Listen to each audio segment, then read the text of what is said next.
Hello everyone, this is the Survey of Kenya. I have this topographical drawing. It has layers that represent the features in my drawing. But I also have so many other layers that I do not need.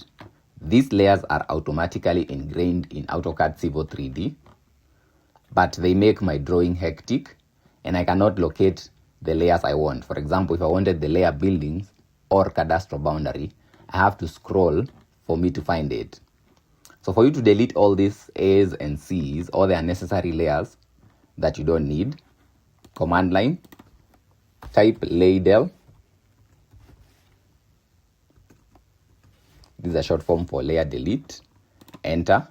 Select objects on layer to delete or name. We want to use name to delete all these layers. So type N in the command line, enter. There is this pop-up window that appears. It shows all the layers that exist in this drawing. I'll select everything else, every layer, and then deselect the ones that I need, since that is much easier. So I've selected all the layers. Then I'll hold Control and deselect the layers that I need.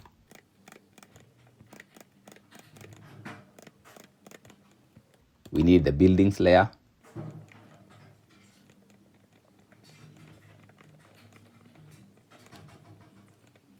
We need the cadastral boundary, the Defpoints.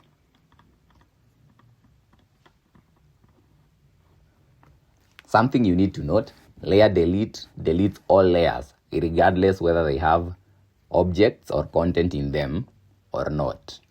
Once you are satisfied that you have all the layers that you need deselected, I'll click OK.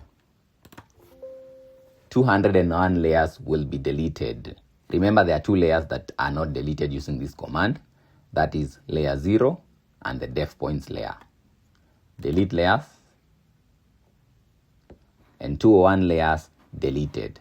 So if I open the drop-down menu for my layers, I only have the layers that I need or that have objects that exist in my drawing. The best thing to do is to perform this command before beginning any drawing, so that when you are creating layers, you have already discarded all the layers that you do not need. Thank you for watching this video and see you in the next one.